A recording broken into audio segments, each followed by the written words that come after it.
money for hospitals. Some are already in hospital. Their treatment, the sickness have defiled it, oh Lord. Even hospital asked them to go. Doctor has even given date of death. Father, we reverse all these things, oh Lord, because we know the God we are serving, the Most High. The Bible says, who is it that will prophesy and it come to pass? When you, Jehovah Elohim, have not yet approved it, O Lord. Abba, Father, let your healing hands come upon your people. May they be healed, restored, delivered, protected, O Lord. May there be revival in the life of your people at this moment, to the glory of your name. Blessed Redeemer, Abba, Father, we give you praise, Lord. We worship you, Lord. We adore thee. We bless your holy name. Immortal Redeemer, Abba, Father, we speak to the land of Biafra, O Lord. We speak to the earth.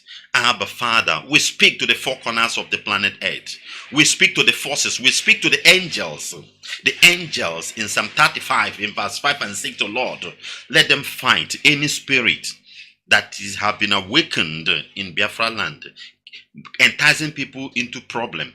Father, let the spirit be bind off, O Lord. Jehovah Nisi, we also pray for those, both politicians, whoever, spiritually, whoever that is enticing evil in our land. Jehovah Nisi, we speak to the earth. O earth, hear the word of the Lord. May you swallow these people. Swallow them one after the other. As they are the one generating this evil, may they never go scot-free. O earth, swallow them. Let them vanish from the surface of the earth. Abba, Father, that peace will reign in the sacred land of Biafra, that we, your children, will go home, that we will be blessing, glorifying, adoring your holy name at all times. Your name will be praised forever and ever. Thank you, blessed Lord. Thank you, Abba, Father. Be thou exalted, Jehovah. Be thou exalted, Chukwu Okike Abiama. Be thou exalted, Abba, Father. That will make this prayer in the beautiful name of your beloved Son, Yeshua HaMashiach.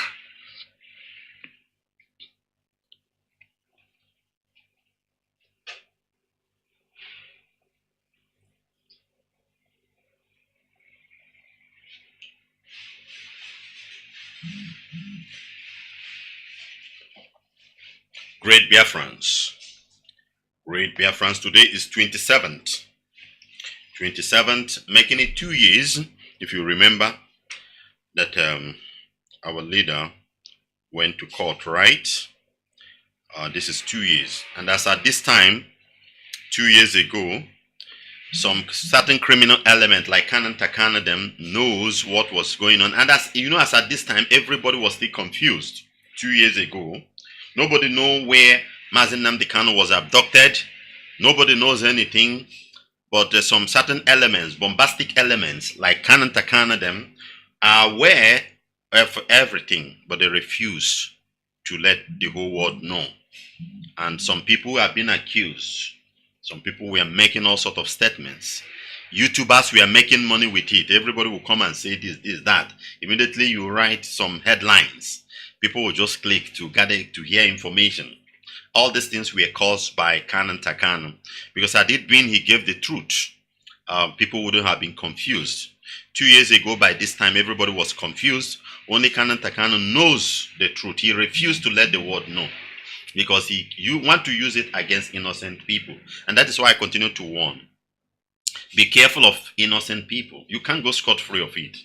When you try, you know that this thing is wrong, and you are putting it upon an innocent person, you will not go scot-free. The natural justice will bring you down.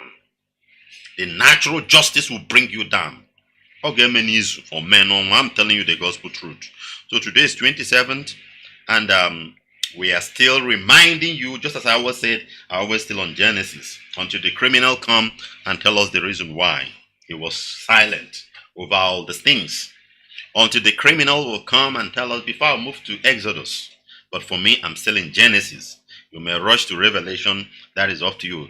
Kanu, this is 2 years now. Why is it that time there was confusion?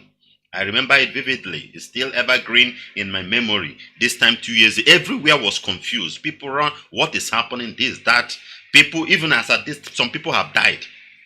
Some people don't know what they were or say gaining money, this, that, onye, onya na 80 trillion, onya na 50 billion, this person. All these things, Canon Takano silence generated it. Canon Takano silent generated all these things. Because had it been, he let the leadership know this thing wouldn't have escalated to that level. Then the family would have come together to know how to fight this battle. But the criminal refused. So that is that. Great Biafrans, there is something we must do. Very, very important. As we all have heard about the story of how the pig in the creek, we have been exposing him, a lot of expose had been done, all sort of statements he made many years ago, even in praising us, in praising IPOB, praising Mazi Nnamdi Kanu, condemning Nigeria and all those things. The same Nigeria he's trying to defend now. Everybody have seen. If you have not listened, the broadcast, the interview of Mazi Nwachineke on Sunday, you need to go. A lot of things we have said there, and a lot of things we have been saying that are in accordance with all these things. So you need to have it, and we will continue to expose the criminal. But there is area I want to go. Yes, we continue to expose him. Just as I said, for me, I want him to fall to the sword of the Nigerian people. I wish he will fall to the sword of the zoologians or the mujahideen. I said it earlier before. They gave him, they trained him, assigned him, equipped him to go and Islamize the people of the coast. He couldn't. As an Igbo man he is, he denied. He decided to just engage into flamboyant life, enjoying money. So he's their target. So, and this is the last days of his life here on earth. We will continue to push and let the forces of nature, for me, push him to fall to the sword of the Gambaris, the Mujahideens, the Jihadis, the Fulanis. Let his soul fall to their sword. That is my own prayer.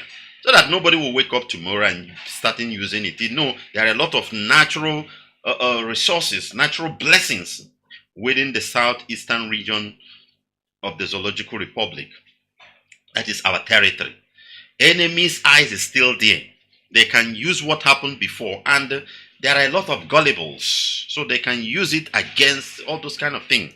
That has been my prayer, because I don't want what happened before to continue to happen, because history has a way of repeating itself. That is my own take, and I continue to pray and ask the Elohim to let the forces of nature guide him to his grave, by the sword of the enemy. That is that. But there is something I would like us to look into before I go to the news headlines we have for the day. The man, we are talking about Asari Dokubo, but remember that he's an Igbo man, that the Okebeke in Imo State brought this man into the scene, and that is why he has the temerity, killing and saying all sorts of things. Saying all sorts of things, because while we are dealing with him, we should not forget Okenonono. We must not forget Okenonono, because without Okenonono, who is this criminal to be doing all these things? Okebeke need to go down. We need to bring Okebeke of Imo State down. The Supreme Court Administrator of Imo State need to cut off his head. Cure ED. That man is evil. Now it's very clear to everybody that he is behind the killings of Imo youth. I told you in Olo, there is no young boy in Olo again. Everybody have deserted, because the enemy of the Igbo people becomes their security via the administrator in the council house, via the Supreme Court administrator, the Okebeke in Imo State.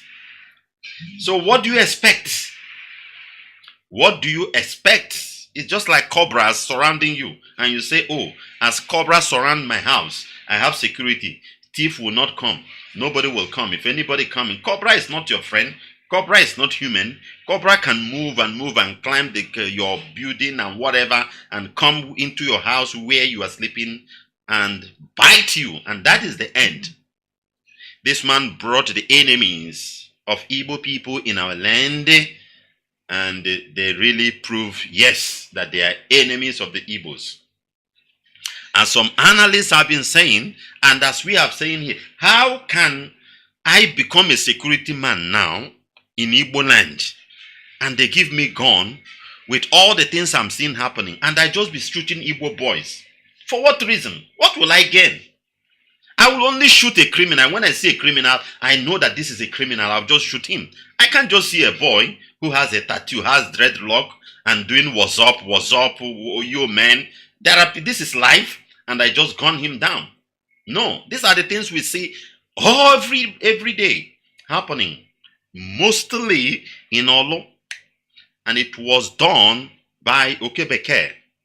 That is why we must cut off the head of Okebeke, bring him down. There is no two ways about it. Two things must happen to this man. I am saying it very clear, no two ways about it. Even if you are his cook, his driver, you must sabotage him to die. If you don't, the earth will swallow you and your family. Those of you surrounding this man, whether you are his aide, whatever, security, if you don't turn your gun to gun him down, for him to face the judgment he has meant to some innocent family. Remember the 2 boys, the 7 boys that were killed in Olo by Ogun Mozambique, when he was heading the Bubaga. Remember these 2 boys, remember their mom. These are poor people. Nobody is talking for them. All the things were organized, concocted, arranged by Okebeke, and now he's preparing himself for re-election. Brother, that is why we must press on, push on, that man do not go back. 2 things must happen to him. Either we cut off his head. We heard that they want to hire some criminals to come and look for people in diaspora.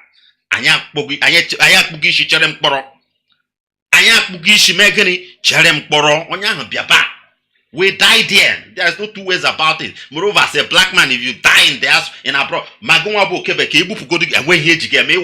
you are a damn black man. White people don't care. They maintain their supremacy. They maintain it. So we don't care. 2 things must happen to you, Okebeke. 2 good things. Either cut off your head or you did not return back to that seat. We had all the meeting you held that Mazi Nnamdi Kanu will not come out because you want to go back. And because of that, you have captured by force. You have captured the entire Imo State, Olo to be precise. Because if you want to win election in Imo State, Olo is the key. And he's going around telling every chief or whatever, we endorse Okebeke. Look at idiots. A 419, a criminal that maneuvered his way. Who endorse you? Nobody like this man in Imo State. No, my pen now is other aspirants from other party. At all. This is my annoyance. Onye Nkozo Bukwa Fulani Stud, the former military man that he was in charge of what was that operation in Obo, right?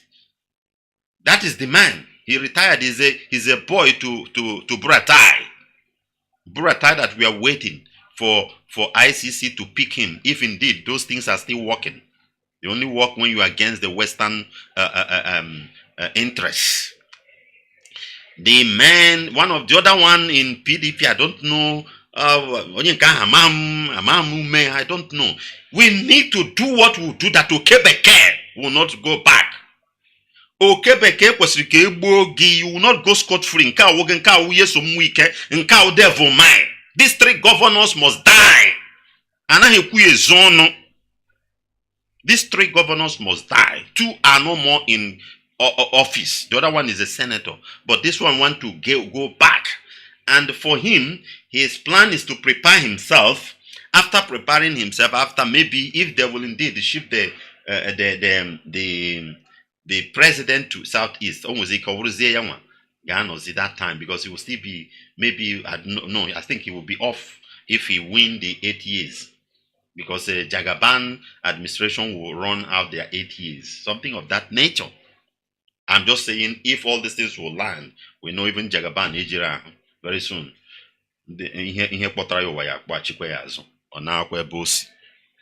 Shetima Halima. But we must do something to make sure that this Okebeke did not return back, so that we can be able to capture him. Beyishi. The only way is Ibe Madishi, Ibe Madi, Ibe Hishin, they are manning here. They are manning here. Did we not hear about what is happening in Russia? Somebody took it, whether it's a game or whatever. The Wagner's forces. Shekwe who Putin, Shekwe who Russia. Or Quebec. Somebody should get closer to this man and do him something. But in this election, I have to start to be saying it so that something needs to be done. You cannot make a statement against him again in Imo State, although to be precise. The man has captured everywhere by fire, by force. The latest one now is Islamization. A group of Imo boys are in Mecca. They are in Mecca, sponsored by him, and also some Fulani in Imo State. All of them, he used the money, send them. All this thing is just for him to succeed. They are pushing Islam so hard into our people through all this governor. Not religion issue, whatever. But we need to be tactical in it. Because let it be that it is somebody that wake up and decided than somebody you force or psych into it. That is the areas I need to. This man, we saw the video going viral. Sponsoring, giving them money so that the wishes of the Fulanese over his. In fact, Amifeke is headquarters is like a headquarter of Islamic whatever in Imo State. Now Imo State and Enugu, I don't know those who are competing now. I don't know. Courtesy of this man and politicians. And I continue to say it. Not that maybe somebody is this, that. These are the problem. They are our problem. They are just using anything they tell them to do, they will do. They are just sacrificing anything sacrificable for them, for their personal interests. But for this of Okebeke, we need to do something, my dear brothers. Everybody must wake up. As we are handling the pig in the creek, I want the Igbo people to know, Ndi Igbo, onye ọbụla na-apụtazi na-ekwu okwu asarị. Ọ bụ oke nọ n'ụlọ. Ọ bụ oke nọ n'ụlọ kpọbatara nke nọ outside. Asian here did not wake up and come and be killing. They use ego ndị Igbo. Ego state Igbo in Imo State. Were nye this Asian here. Yeah, we're cherry boys with their hatred. Bịa na-agbagbushi ụmụ Igbo. Bịa na-agbagbushi ụmụ Igbo. Courtesy of Fulani. Ọchịrịla ha na-akpọghị isi n'ala. Onye ị na-akọ akụkọ ndị ụka. Nwanne nke ga-elo gị loo ma ọfọ loo ma ụmụ arụsị anọgasị na oge elu everything. Go to Gwamsa and check. None of them is existing. Because they are too much. These are the things the politicians are pumping into us. I am their enemy. If they capture me, they did not kill me. They are stupid. I'm saying it. Because me, Cure ED, politician, I have traveled, studied, research, and see developed nations, who built it. It was built by good politicians, good political laws, ideas brought by politicians, implementing laws. That is why somebody in Italy, somebody in Germany, somebody in UK will be receiving social welfare. They are receiving social welfare when they don't have work. The government will try to find a job for them. It was done. Those government is politicians that we are piloting the affairs of the government. Our own is to sell our organ. Our own is to kill us. Our own is to Fulanize us, Islamize us, force us, make us stupid, bring enemy to kill us. I rather kill them and die. I tell you the truth. All the atrocities going on in Imo State were handled by Imo State governor, the administrator. And he need to die. The man, they need to kill that man He hardly sleep in Imo State again. All his ways in Abuja, from where to where. Because he has believed that election could be rigged anyhow. But people need to wake up so that anyhow this man will get out of the office or being eliminated.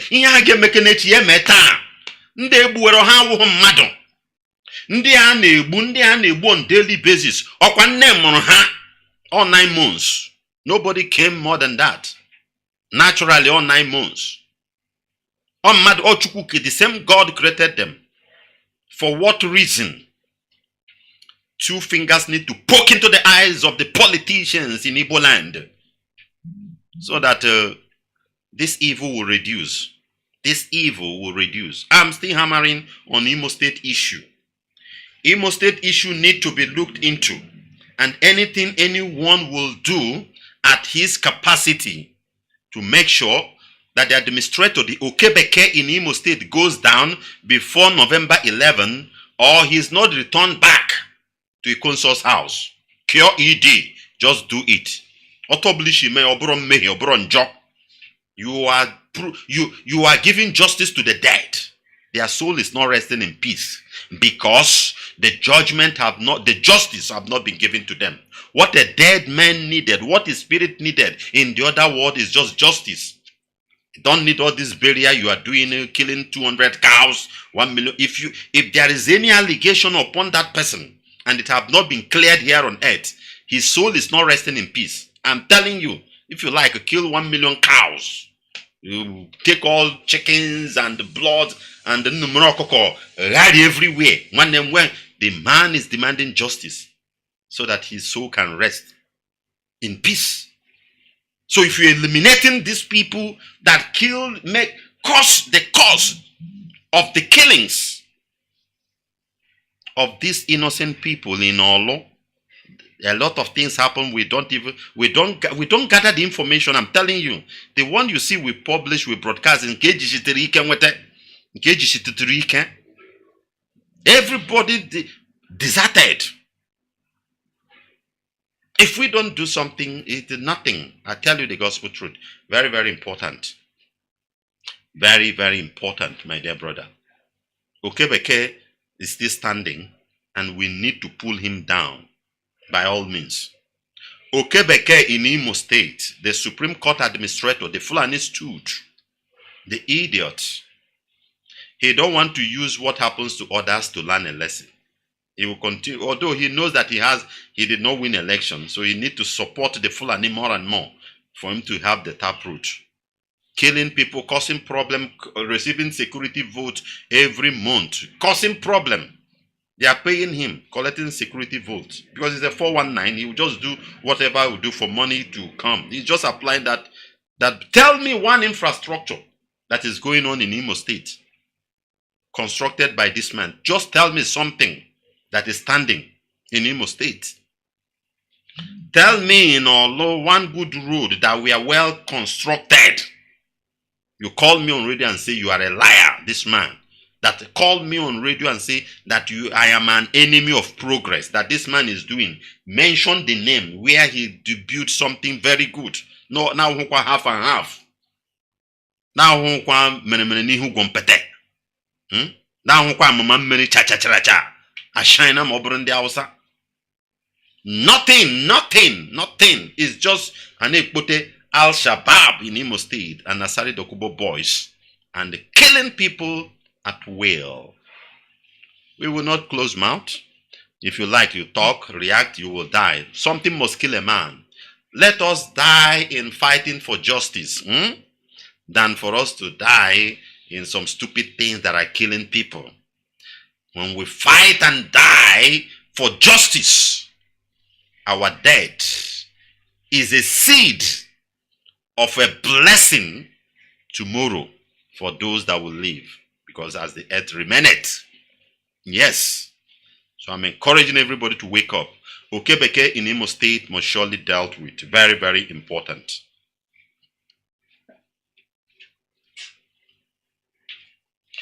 This is Radio Biafra Hausa Service 2 coming to you from the platform of Radio Biafra London under the leadership of one and only Onyendu Mazi Nnamdi Kanu, or Hamadike, one of Biafra land. Mazi Nnamdi Kanu is the only incorruptible leader of the indigenous people of Biafra. He's the director of Radio Biafra and her television, the commander of the armies of Biafra and the greatest man living on this planet Earth. And this broadcast is coming to you from me, a servant of the Most High, a servant of the indigenous people of Biafra, the firstborn of Mazi Nwachineke Kanu, and a proud disciple of our leader in the person of Nwachineke. We must continue. Let's see some news headlines we have for the day. Tinubu performance at the last Paris summit. Escobar went to Paris summit. Or this summit. Africa is very stupid. Let me start from that angle south. You hear Japan summit, China summit of Africa. One tiny country. One summit of the whole continent. Every year. And it's usually the same thing. Nothing good comes out of it. But it's like our brain is working. In this one, I saw some leaders, at least they were saying what they have not been saying 10 years ago, 15 years ago. Like Cyril Ramaphosa of South Africa, this guy Ruto of Kenya, whether people like him or not, but at least uttering some of those statements. And there's some other head of state from Africa saying things. These are the things we want, to push things. Because if you keep quiet, these white people will submit you to the core. That is their duty. That is their duty, and that is the world. Sometimes I don't blame white people. I don't blame them in all they are doing. Because that is what I see. That is how the world is. If you don't do all those things, you will not go far. You will not get what you want. Very, very important. If you don't do it, you will not get what you want. So mostly is their interest. So as the authors, they put some wells, if you have listened to those videos, telling them what they want, how they will be part of it and all those things, that is very good.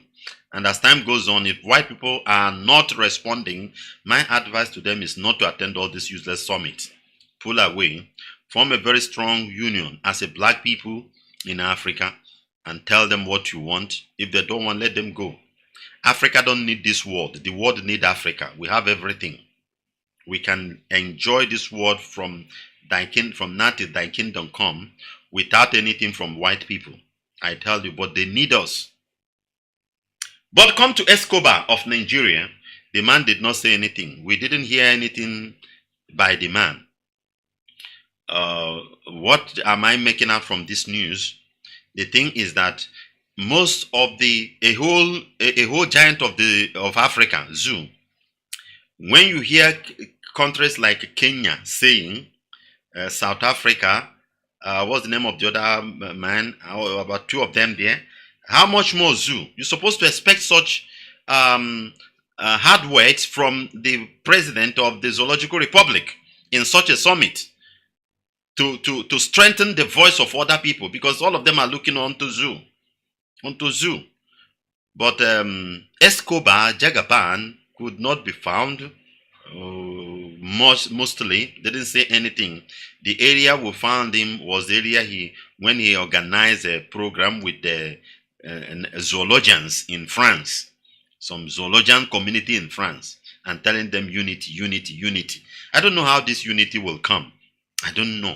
You cheated somebody and you are preaching for unity. It will not work.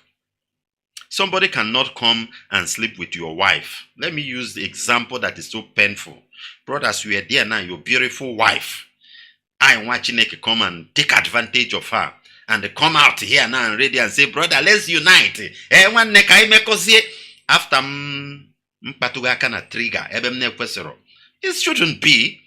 When you preach, I cannot. That is what I see in all those things. And all of you black Africans will be believing how telling you unite Nigeria. What? You are uniting Nigeria whereby you are raping other people. That was what Escobar said. That's all. In the summit, nothing. But what do I want to tell you? I told you before that nothing much will come out of Escobar because he's corrupt. He's a criminal. He is corrupt before he's been there. And because of that, he cannot say a word. He don't have the capacity to chat. They know how he came in. And the Ukweshibehi Kenana, the tribunal, as if he will lose, as if he will gain.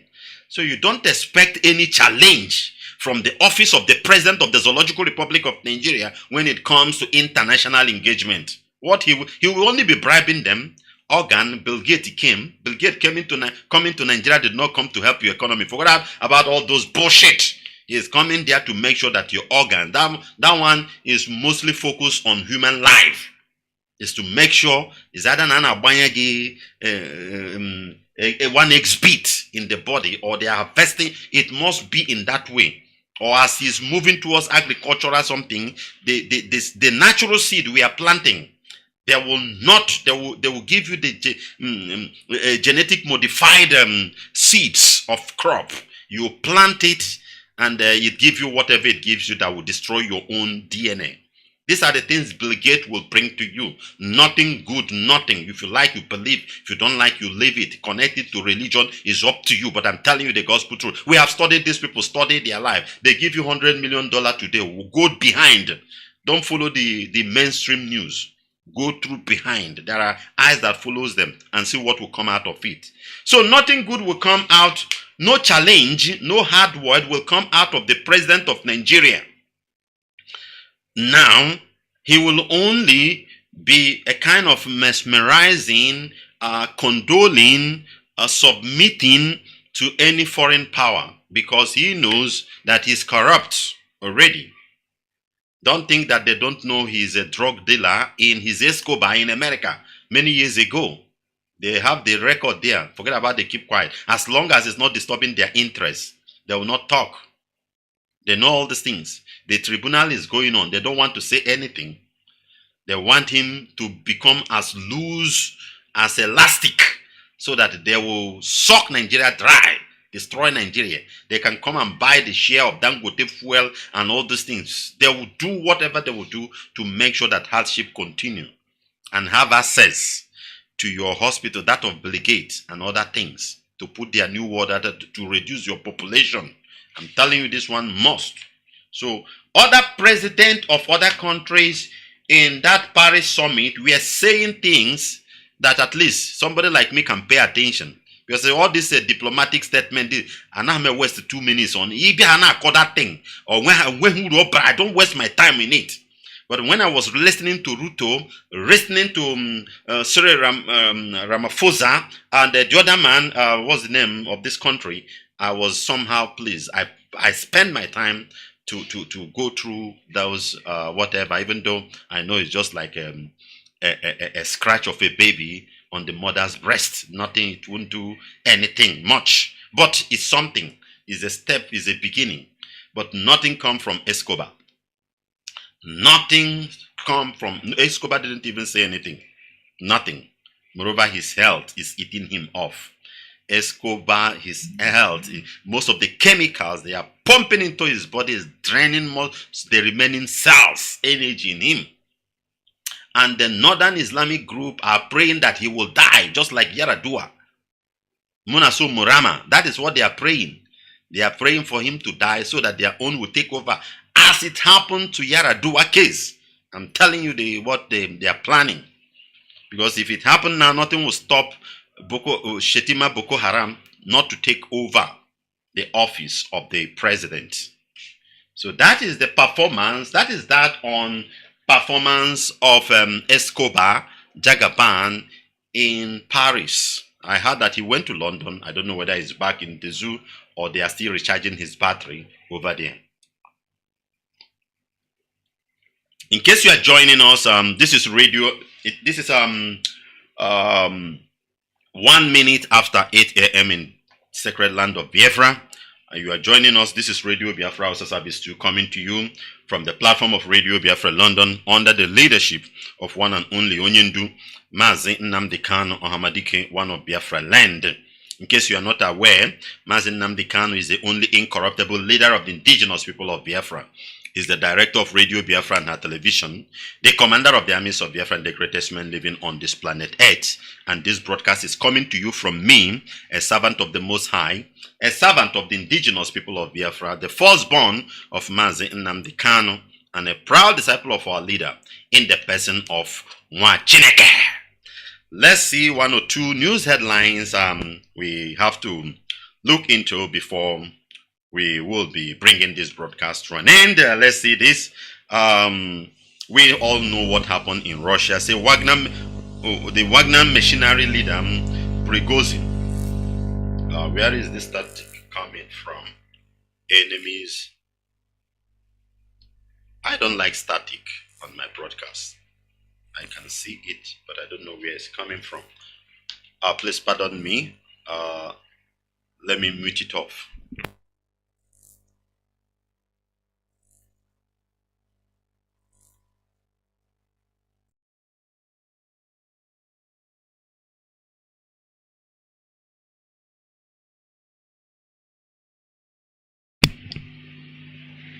All right, I think it's done now. The static is off.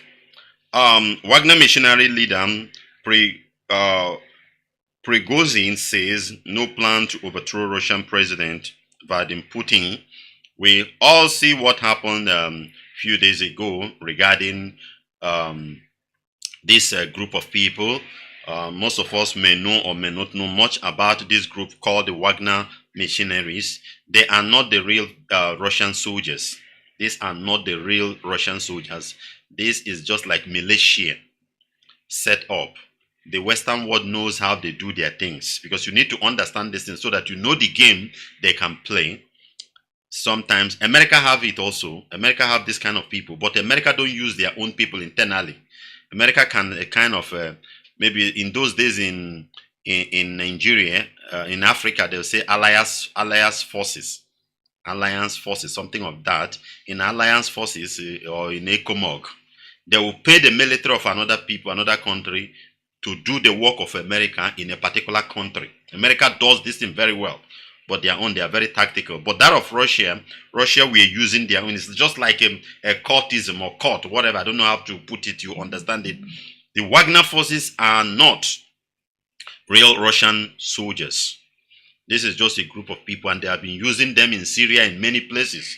And when they die, when they kill them, they don't record them. The country, the nation don't record them as their own soldier dying. That is it. In Russia, these Wagner people, mercenaries, are mostly criminals. These are criminals. They recruit them. The leader himself is not, but he was a part of a military, whatever, before he retired or whatever, forming this thing. Everybody saw what they did. Under 24 hours, they have captured some certain places, heading towards Moscow. Suddenly, there was a turnaround. So in the turnaround, what people don't understand is the one that's there. Before then, people were accusing Western world for going through the head of this Wagner machinery, because the man, if you trace him, he's a Jew. He's from the Jewish lineage. So they were suspecting that through Israel, America penetrated him. Then the man himself also was accusing the Russian defense minister. He said that the man was not giving them enough ammunition. But the minister said that they cannot give the kind of ammunition they needed because of who they are. Because of who they are. There's a kind of weapon you can supply to them and you cannot supply to them. Most of the war you see going on, these are the people fighting it within the environment of Lombard, Donetsk, all those areas, very close to Ukraine. They are the one fighting. There was a time they said they kill about 600 or whatever. It mostly is these people, not mainly the men Russian soldiers. Those ones are there. But the America wonder that happens, they turn against Putin and now stop again. These are the things we need to look critically to understand what is coming. Because they said that the defense minister is not a real mother Russian. You know, Russia is very big. There are a lot of other ethnic groups. They say the man is somehow Slovakia and whatever. There's a way they were describing his own origin. So a kind of that he shouldn't handle that post in this critical time. But these are men who are, how will I put it, paddy man to Putin. But the game is how they automatically change. Automatically change. That is the area we are going. Some analysts are putting it in this way, that it could be Putin who planned this. But the killings, the destruction that took place, I don't know, would they sacrifice such? I don't know. Because about 30 people or whatever died. They blew some tanks and whatever while they were heading to Moscow. The reason people are saying is a game is this. There is a city they captured, I can't pronounce that name, Voloradoro city or whatever. This city is one of the places that these people dumped, Russia dumped their tactical nuclear powers, if I put it in that way. So now it's like these people are in control of some certain dangerous elements that the whole world is afraid. Because this Prigozhin had been accusing the defense minister that they're supposed to finish the war in Ukraine since, if they have given them what needed. The man was angry for many times, accusing the defense minister, accusing him. So based on the man's statement before, if you give him what is needed, he's ready to wipe off Ukraine. So now, it's like a game or not, whether Russia planned this thing and push it out, if indeed the mushroom stick is already in their hand. If that one is true, then you know it's a game. So that when it happened, Putin and the Russian government will come out and said, it's not our fault, it's a machinery we have, then now invade us, attack us, take it by themselves and through. These are criminals. You know, they are always diplomatic. If they go to law court, they will win. Because America is pushing Russia hard through Ukraine and other aspects to make sure that they throw this mushroom. Anytime it's been thrown, blame America, because they are the one causing. They want it to, because of population control. So these are some summaries I need to drop here for more understanding. So now we will be following, as everybody is following, everybody is bringing his own idea, understanding, to know what really happened. Know what really happened on this matter. So that is that. But I must tell you this, never you support any country to bring Russia down in this world we are. You see, Russia, if not Russia, America, you see, the so-called Western world will use you to do whatever they want. I tell you, the people you must be afraid of is this white supremacy. They are pure demons in government. If you are looking for Satan, if you see a white man, a Western man, whether it's in America, in Australia, any place, as long as he's in government seat, he's a demon. You are looking at them. They are the one concocting every evil in this world. All these Caucasians, whether they are in South Africa, as long as they are in God, I'm not saying they are people. As long as they sit in the seat of power, fear them. They are evil. No matter what, they are evil. All these things you are seeing, they are trying to poke Russia to throw the stick. When Russia throw the stick, then they will come and throw their own stick out. Then if you ask them tomorrow, they say, nah, Russia do them. Because they know how to propagate things in their own defense very well. White people you see, these European people, whether they are your wife, brother, friend, whatever, they are listening, as long as they sit in the seat of power, they are Satan. Quote me at any time. Quote me. I'm not saying they are people all. As long as they sit in the seat of the power of this their government, they are demon. They know what they're doing. So country like Russia somehow is a nation or a group that have been opposing them from not doing the evil they want to do anyhow. So you need to understand. So those of you who are kind of being against Russia should not, I know that is the same thing everywhere, but don't is just like if you remove Russia, it's just like Asari Dokubo being a security man in Igbo land, and he told you he hates Igbo. If Russia is no more, if you bring Russia down, the earth presently will just be where Asari Dokubo is the chief security officer of Igbo people. I just want to give you the analysis where you get it very well. So that is that.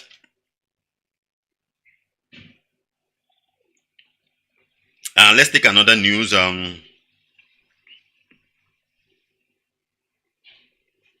Let's take another news. This one is in Sokoto. Sokoto have killed another man. This one is in Sokoto. Sokoto has killed another man because of blaspheming.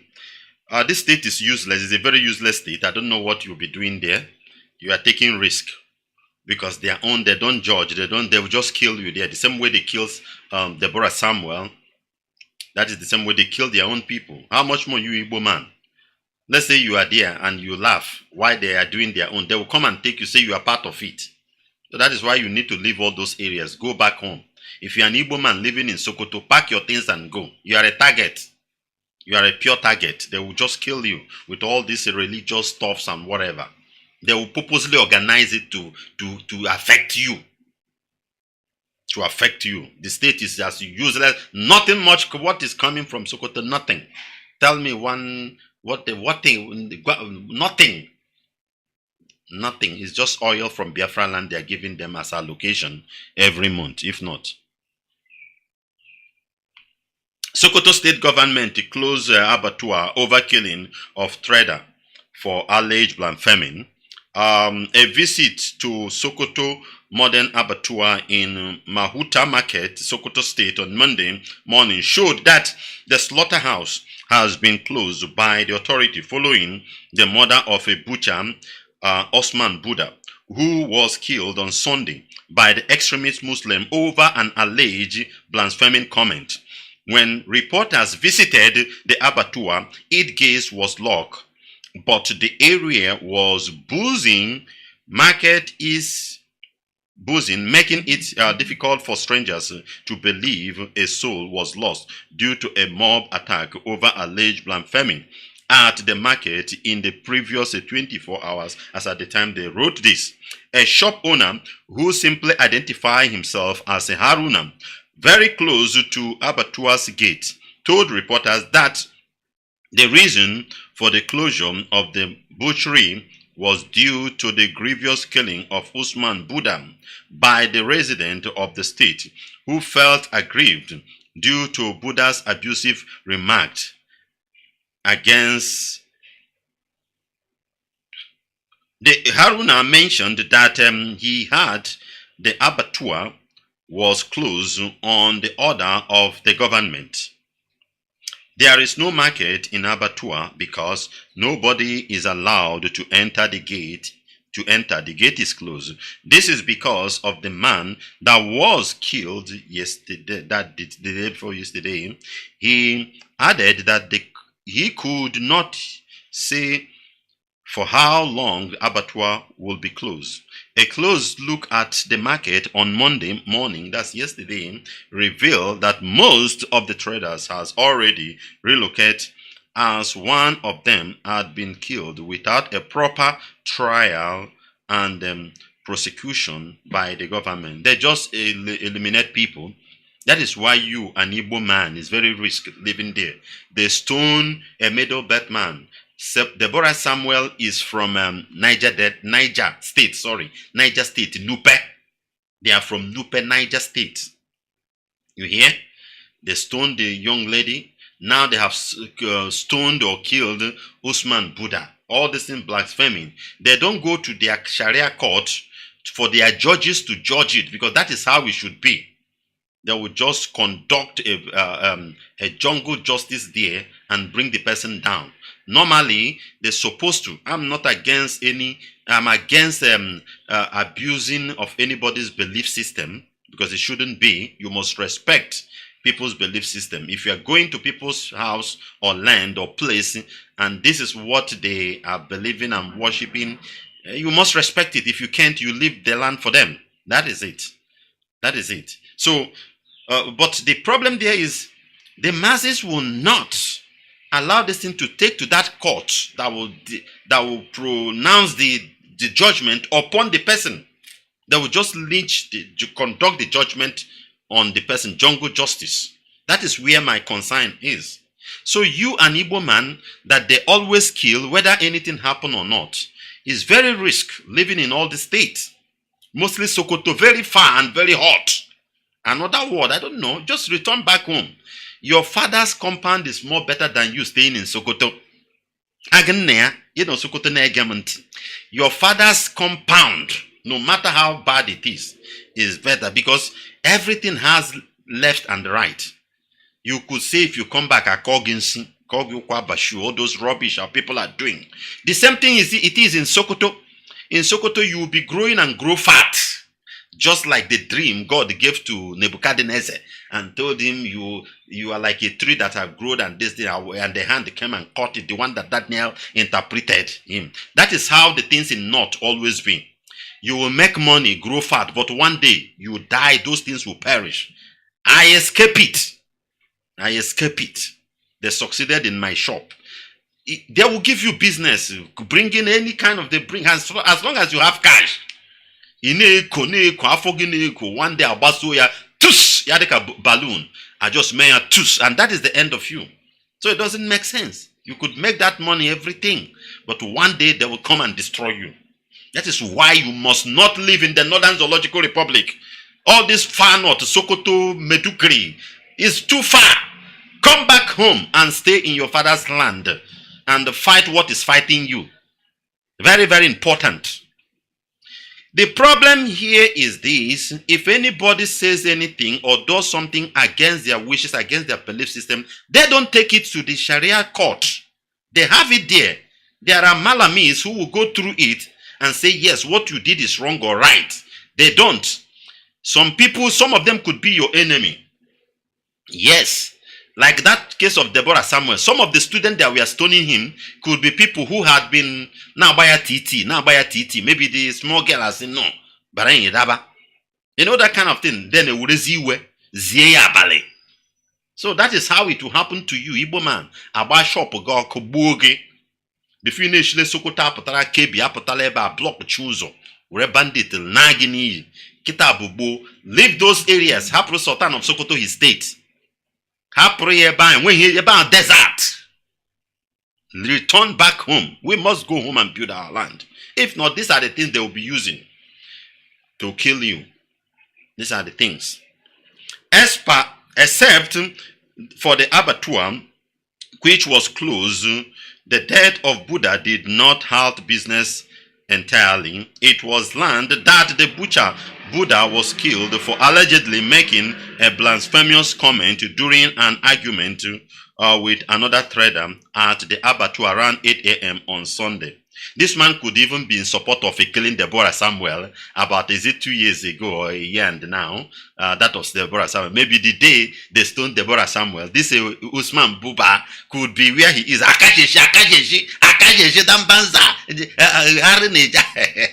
Now the same thing has happened to him.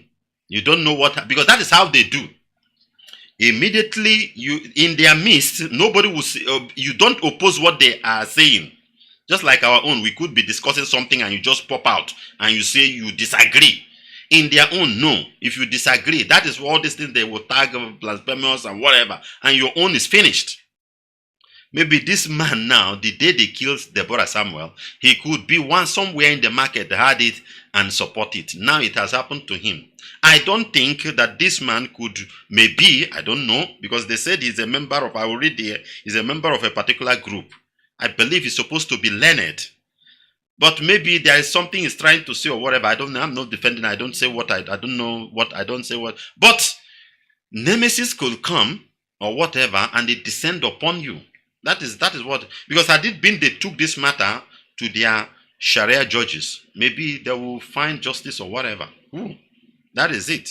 It was learned that the butcher Buddha was killed for allegedly making, some of the Buddha's closest business partners in the market who made attempt to rescue him were also injured by the extremists and now receiving medical treatment. Another trader, Yusuf, full name withdrawal because of fear of intimidation, who sell meat at the back of the abattoir, also confirmed to reporters that what led to Buddha's death started from discussion which people initially thought was an argument in the market. He added, within a twinkle of an eye, they realized people started shouting and cursing Buddha, insulting, and allied with, he said, would hardly believe the disease did. Yes, due to how he always behaved in the market, it will be, listen to what this person is saying. Due to how the way he behaved, it will be hard to believe a man like Buddha would insult, the prophet. They don't believe it. But when people are shouting and claiming he did it, Allah knows the best. That's what the man is saying. He will pull himself because he's scared. The man saying this is scared. There's a way you talk there. That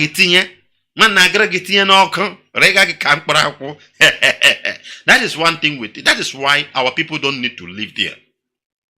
As an Igbo man, you don't need to live. Leave them with their thing. Leave them. Deborah Samuel, when after stoning them, they went to this same Sokoto market and be burning things that belongs to Igbo people. Who knows? This one, they can even escalate. Maybe news have not gone deeper. If you are in Sokoto and you are listening, maybe if they escalated, you need to call so that we know what is going there. Because so no one be bonana ani ebu godu giga heku. Kama ge power hope uzodemma. Mo power soludo. Mo power devil mind. These are their boys. They cannot do anything. Instead of you to report to radio, at least is something, is a justice to you.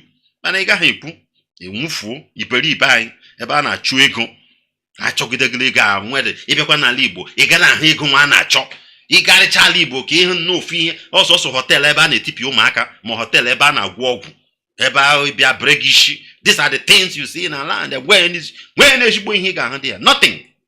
Nothing. So, in case you are there, and there is something they are doing to Igbo people planning. If you are listening, you call. Because or there. If not, after all, man nilega abaleze, or home dibu nilega lata Biafra. When that just trying there. That's why I don't care.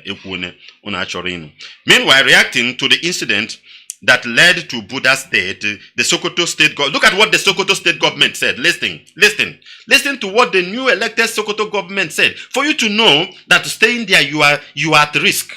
If the government will say this thing, which means, listen. Meanwhile, reacting to the incident that led to Buddha's death, the Sokoto state governor, Ahmed Aliyu, said that this government would not tolerate any blasphemous statement against the Islamic prophet. He will never tolerate it. The man did not condemn it. They didn't go to judge the court. Remember the one during Tambuwal's time, that of Deborah Samuel. Remember his statement. Do you know the reason?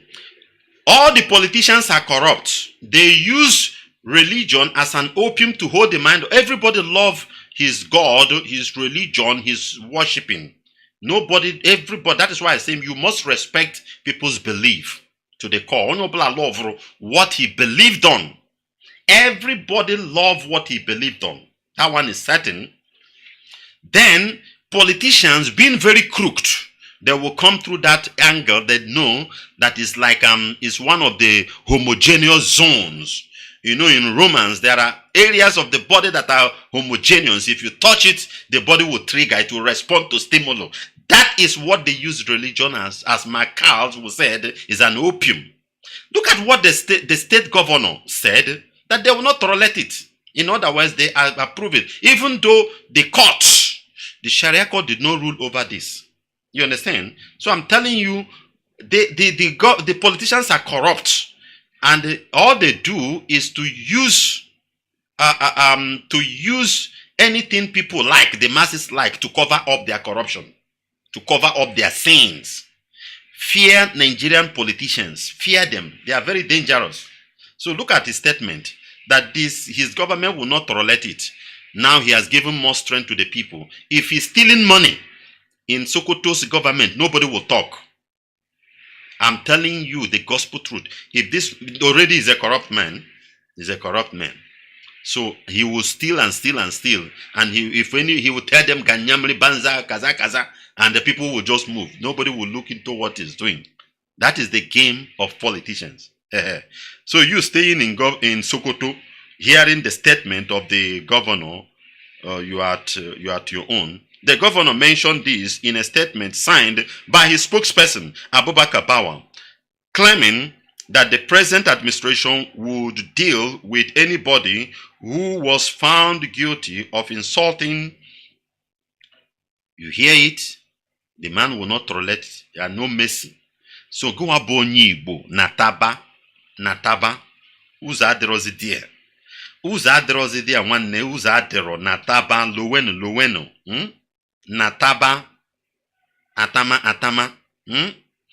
Natabia ani Igbo, wherever diki Igbo, ka imezi Igbo. By the time we unite together, you see this seaport and the airport they don't want to. We will tell you how to open it. I tell you the gospel truth. The thing is that first of all, we need you to come to be in the land first. The seaport is not on Abuja, on Alabama, not there. Airport no. When kangaroo obiano cargo airport. That is what it's called. We will force them to approve it. We will force plan. The way we will do it, we won't tell you. But we need you to come back home first. Nata godo na Igbo, nata na Igbo, settle on na Igbo, settle first. Then the airports are there, the seaports are there. Oh, I want to agbapaya. I will the key. I agbapaya by force. Oga na agbapaya. AK ya na aso. You see, you believe in a no one. AK gano ya one when be jazaga. AK 47, 49. And when that's we get you when she can. Don't be deceived. Don't let this diplomatic grammars and whatever they are blowing pull you out. They will get by the side. You can ask Swanja. Jide your own. Or in a that is it. Do you not see how Okebeke ne kweteranye? Okebeke ne kwetera olo kweteri imo. Imo ya ne kwetera with asari dokumo. That is the game. Until you turn kwa kwete were hanwa. That is. Oh, there is no two ways about it. I continue to say this thing. There is no two ways. So I don't even pay attention to all those things because I know it's just you are just trying to deceive me. All those whatever, it's rubbish. All right, let's take this news finally. Let's take this one. Escobar Tinubu renames airports after Buhari. Osman Damfodio Awolowo Akintola Okadibo orders. Escobar moment. Escobar is trying. He just renamed the airport. Go be diko numma for you people to be happy. Escobar. President Bola Ahmed Tinubu Escobar has approved the renaming of the Port Harcourt International Airport after former premier of Old Western Region, Chief Obafemi Awolowo. Niguocha. People like Franco Opigo them, we are not, they didn't receive them, and many of them, and they will say the one in Abuja. After all, it is Nnamdi Azikiwe. So they now put Obafemi in, and the one in Lagos is Murtala Mohammed. But remember that Murtala Mohammed married a Yoruba woman, so they may honor him. So the one in Iguacha now, if indeed that one will function, because it will be very good that Iguacha International Airport is working, not with high tax, like when Enugu was working. If only Ethiopia was allowed to land there, if you go to Ethiopia, not knowing that it was Hadi Sirikas Hadi Sirika and Co. was plotting those games. You are buying tickets, you are paying some money into the pocket of a criminal, a Fulani criminal man called Hadi Sirika, a 419, not knowing, you know. So who knows whether this one will function or just a formality. But that is not it. Everybody must come back home. We will force all the whole airports to function. We can't spend billions building all these things and waiting for just somebody in Abuja to sign. Sign what? If you don't fight, you will not get it. If you don't fight, you won't get it. I tell you. Are they not killing us? They brought Asari Dobukubo killing us unnecessarily. Brother, before I die, let me die for something.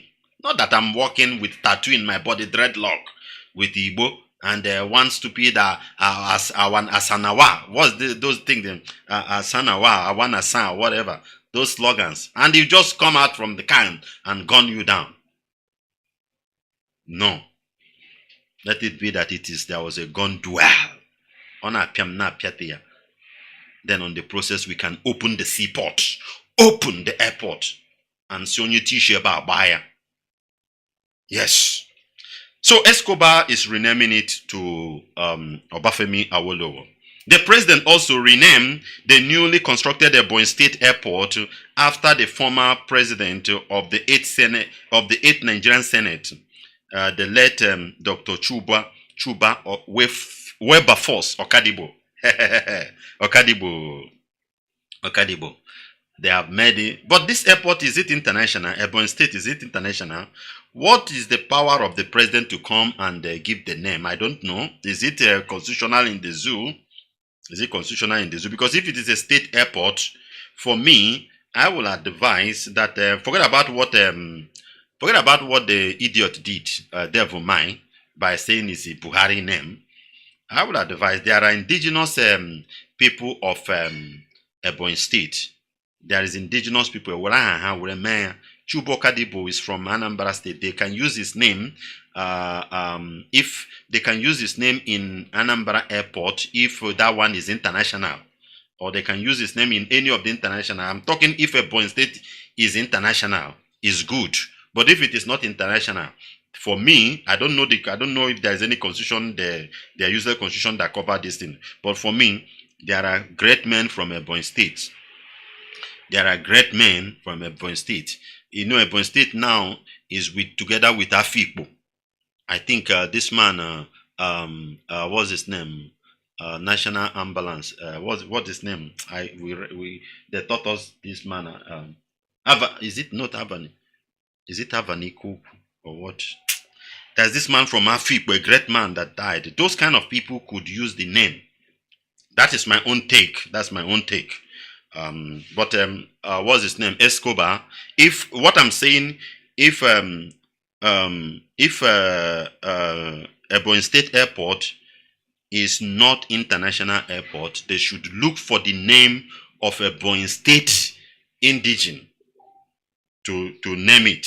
That is my own take on this. That's my own take. But if it is an international airport, as they give it a Chubokadibo, is okay. It's good. That is my own.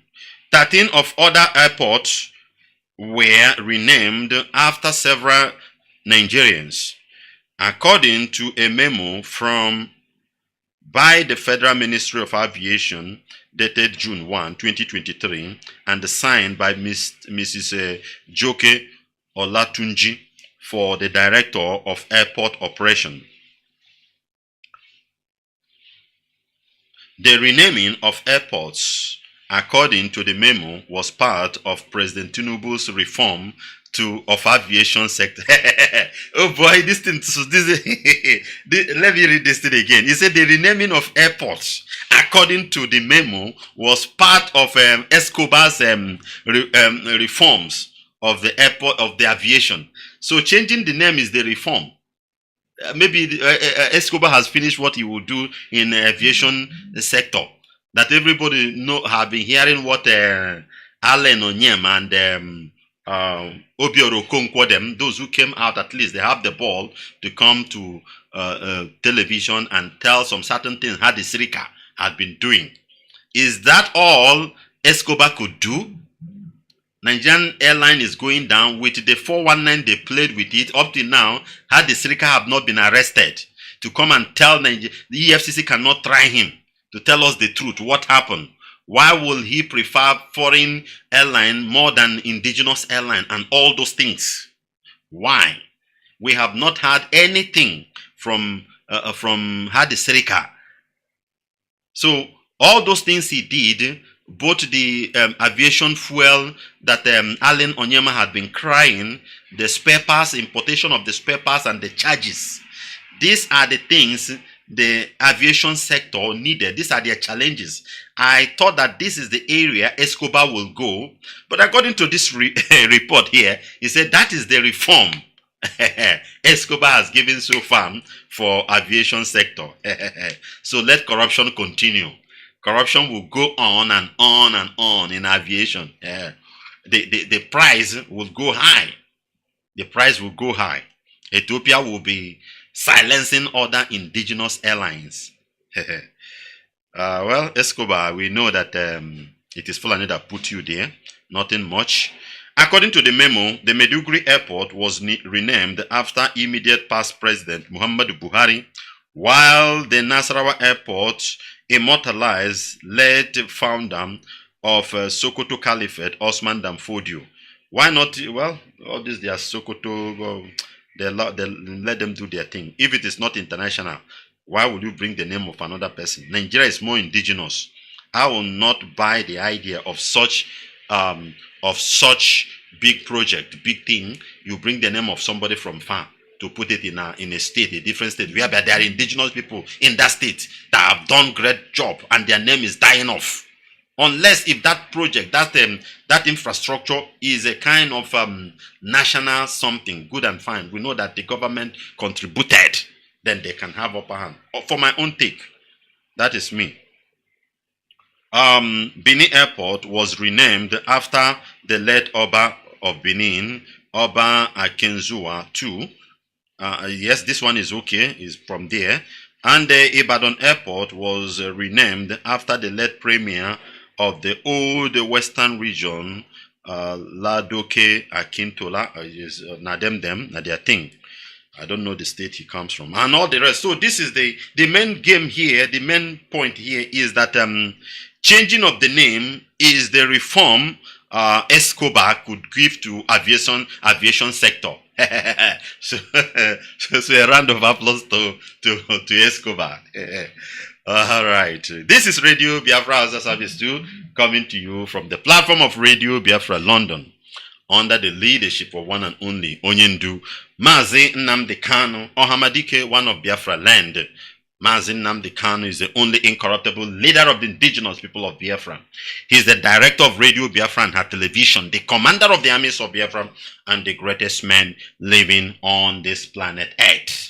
And this broadcast is coming to you from me, a servant of the Most High, a servant of the indigenous people of Biafra, the firstborn of Mazi Nnamdi Kanu, and a proud disciple of our leader in the person of Nwachineke. We will be right back in a moment. Sorry, we won't be able to bring out some news. We will be right back. Then we'll open up our line for some call before we'll call it a day on today's broadcast. So stand by. This is your radio station, and you will make it to be more colorful than you expect. It belongs to us. This is the only thing that is uniting the entire Eastern region. Igbo people and their cousins in the River Rhine. Nothing again. Ohaneze has failed us.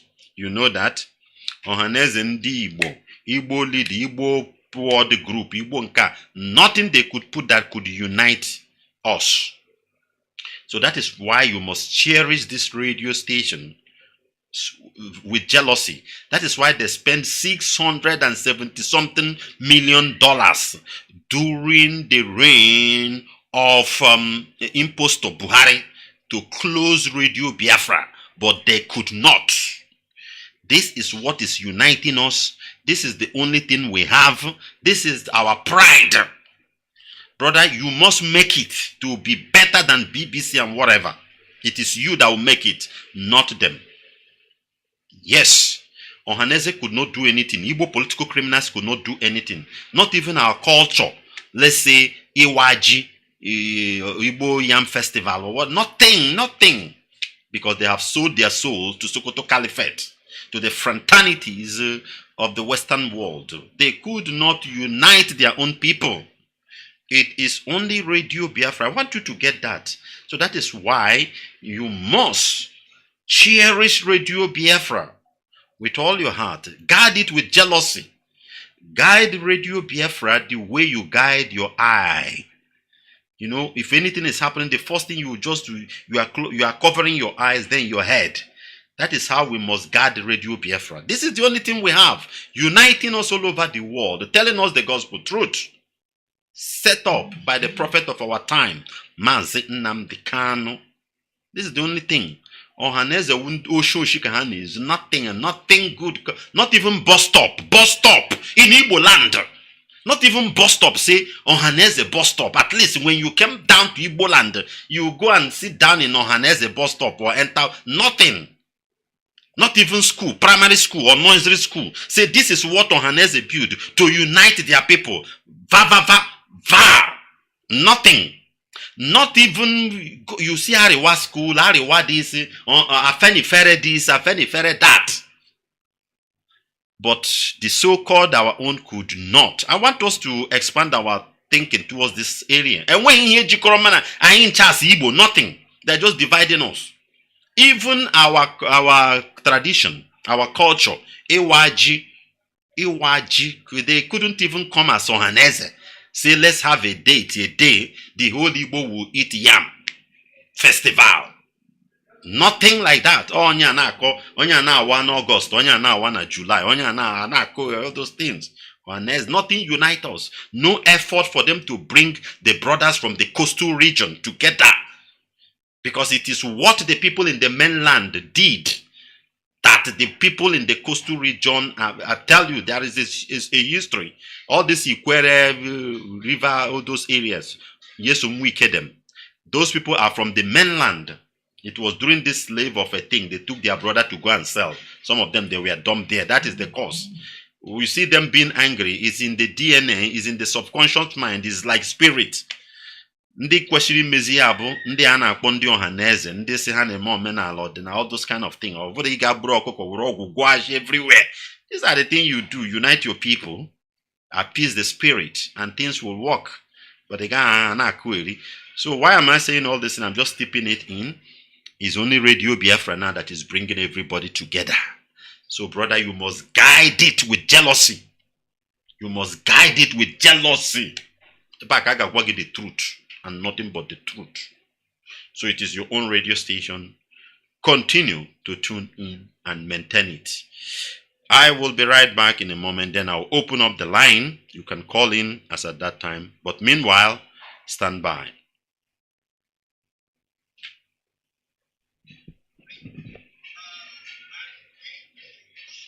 That this was headed by an international organ trafficking cartel.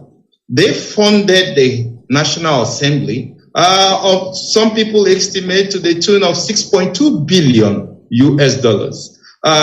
They also bought all the Nigerian government, federal government hospitals at the cost of $3.2 billion US dollars. They even offered to buy all the Catholic hospitals for $2 billion, but the bishops refused that. So this is a well-organized cartel who are actually moving into Nigeria in order to actually buy up, or they have already paid an advance on all our organs. Anybody in the Federal Republic of Nigeria has no entitlement to their organs as it stands today with the law. And we know this for sure, that these are billionaires from the United States who funded this organ trafficking cartel to take the organs of Nigerians. Now, my colleague AGK had asked whether I was there when this cartel made the negotiation. The answer is yes, I was physically present in a deliberation. We were called as leaders of the private health sector to the headquarters of General Electric, the biggest company in the world, the leading medical company in the world. I was representing the Catholic Medical Practitioners of Nigeria and the Association of General and Private Medical Practitioners of Nigeria as the committee chairman of the National Health Act. And presiding over this National Health Act public hearing was Senator Ike Ekweremadu, who was then the Deputy Senate President. And let me comment there. Who did you say was presiding? Well, Senator Ike Ekweremadu. He was the presiding senator for the bill public hearing. And the sponsor, the chief sponsor, was Ifeanyi Okowa, now governor, but then Senator Ifeanyi Okowa. And just sitting by his side was also Dr. Chris Ngige, so who was then a senator. So all of them were there. And I made this argument directly pointing out Section 48. That Section 48 makes an exemption that is impossible. You don't exempt. There is no situation in medicine where you can overrule or say the consent is waived. Consent is never waived. It could be transferred to the next of kin, but it's never waived in any situation. That is part of the Helsinki Declaration. So it's an international treaty. So we cannot make an exemption here in Nigeria. Then I also pointed out the loophole in Section 51. You cannot have the medical practitioner or the medical director of a hospital be the one to authorize that an organ is taken from someone to be given to another person. So it is wrong. You can't give what you don't have. That's a legal principle. Then I pointed out in Section 53 that it is also when you say reasonable cost for reimbursement of reasonable payments. What does that mean? Is 10 million naira reasonable payment for kidney? Some people will tell you that too. So you actually legalized the sale of organs in Section 53. Now, my colleague AGK had asked whether I was there when this cartel made the negotiation. The answer is yes, I was physically present in a deliberation. We were called as leaders of the private health sector to the headquarters of General Electric, the biggest company in the world, the leading medical company in the world. And we were told that Bill Gates offered them $2 billion to build 260 hospitals.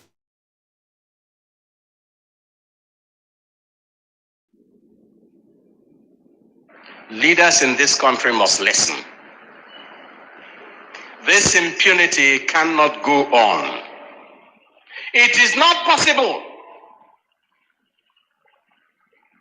that armed bandits are settled in our farmlands and forests, and they are organized in a very military way. And the security operatives don't know where they are. Nobody disturbs them. Yet, unarmed Igbo boys hold a meeting in Emene Enugu, and the SSS or whatever it is called suddenly discovers where they are and lives are lost.